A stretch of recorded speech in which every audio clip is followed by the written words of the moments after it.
এই যে খলিলুর রহমান সাহেব যে কথাটি বলেছেন, কথাটা হলো যে যখনই তিনি কথাটা বলেছেন, যখন এই চুক্তি হয়েছিল তখন কিন্তু বাংলাদেশের কোনো রাজনৈতিক দল এটার বিরোধিতা করে নাই। বাংলাদেশের বিভিন্ন গণমাধ্যমে রিপোর্ট হয়েছে এই চুক্তি রাষ্ট্রবিরোধী, জাতীয় স্বার্থ বিরোধী। হ্যালো, শোনা যাচ্ছে? আপাতত আচ্ছা। বাংলাদেশের বিভিন্ন গণমাধ্যমগুলোতে লেখা হয়েছে, সামাজিক যোগাযোগ মাধ্যমে টোটাল চুক্তিটাই প্রকাশ হয়েছে এবং এটি নিয়ে আলোচনা হয়েছে যে এই চুক্তিটা কিভাবে বাংলাদেশের স্বার্থ বিরোধী।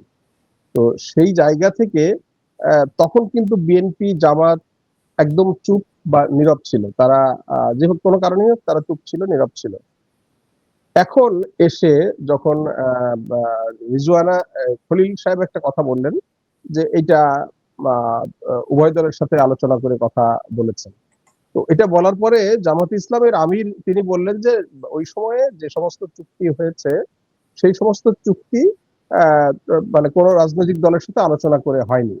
প্রশ্নটা হলো যে অন্তর্বর্তী সরকারের এই ধরনের একটা চুক্তি করার কোনো রাইটস ছিল না, কারণ অন্তর্বর্তী সরকার যে ধরনের দায়িত্বপূর্ণ কাজ করে তার মধ্যে এই ধরনের একেবারে জাতীয় স্বার্থ, তারপরেও যদি খুব প্রয়োজন হয় যে এটা করতেই হবে জাতীয় জরুরি প্রয়োজনে, তখন অন্যান্য সময় অন্যান্য যে জিনিসগুলো আছে সমস্ত রাজনৈতিক দলগুলোকে নিয়ে সেই কাজটা করতে পারতো।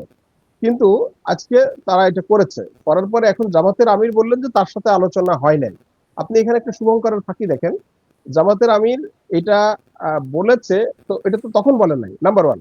নাম্বার টু হলো তারপর তিনি কিন্তু বলছে না যে আমরা এই চুক্তির বিপক্ষে, আমরা এই চুক্তি মানি না, আমরা এই চুক্তি বাতিল চাই, তাই না? এই কথাটা কিন্তু জামাতের আমির বলেন নাই।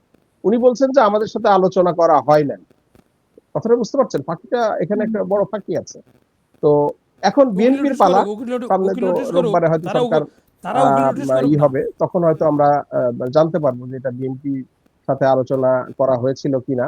তবে বিএনপির মন্ত্রী, বাণিজ্য মন্ত্রী, তার একটা বক্তব্য আমরা দেখলাম যে এই চুক্তি তিনি অনেকটা বিভিন্ন কৌশলে বা শব্দের যে তিনি তার পক্ষেই বললেন। কিন্তু আমরা ইন্টারন্যাশনালি কি দেখতে পাচ্ছি? ইন্টারন্যাশনালি দেখতে পাচ্ছি যে যেই মানে মানে আদেশের বলে ট্রাম্প এই ট্যারিফটা ধার্য করেছিলেন, সেই আদেশ অলরেডি মার্কিন আদালত বাতিল করে দিয়েছে।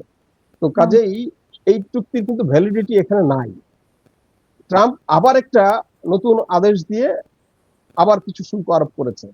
বাংলাদেশ সরকার চাইলে যে না ঠিক আছে, আমরা ওই চুক্তিটা তো বাতিল, আমরা যেহেতু এখন ট্যারিফ আছে, আমরা আমাদের উভয় পক্ষের জন্য উইন উইন, উভয় পক্ষের জন্য লাভজনক এবং স্বাধীনতা, সার্বভৌমত্ব, জাতীয় স্বার্থ রক্ষা করে আরেকটা নতুন চুক্তি করতে পারে। এবং আপনি জানেন জুলাই সনদের ভিতরে কিন্তু এই কথাটা বলা আছে যে কোনো একটা রাষ্ট্র যখন বিভিন্ন দেশের সাথে আপনার আন্তর্জাতিক চুক্তি করবে সেটা কিন্তু পার্লামেন্টে পরে ভেটিং এর প্রয়োজন হবে। তো এই চুক্তিটা কিন্তু পার্লামেন্টে এখনো ভেটিং হয় নাই। আমি আমাদের রাজনৈতিক দলগুলোর কাছে আহ্বান থাকবে, তারা এই প্রেক্ষাপটে তারা যে আগামী পার্লামেন্ট বসবে সেই পার্লামেন্টে এই চুক্তিটা তুলবে, চুক্তি বিভিন্ন ধারা তুলে আলোচনা করবে। আলোচনা করে যেহেতু এটা অলরেডি মূল ইয়েটাই বাতিল হয়ে গেছে, হ্যাঁ, বিয়েটাই বাতিল হয়ে গেছে, কাজেই এটা তো আর ইয়ে থাকে না। তো কাজেই সেই কারণে এখন এটাকে বাতিল করে নতুন একটা চুক্তি তারা করবে, যে চুক্তিতে উভয়ের স্বার্থ রক্ষিত হবে এবং আমাদের জাতীয় সার্বভৌমত্ব, নিরাপত্তা, এই বিষয়গুলো হবে।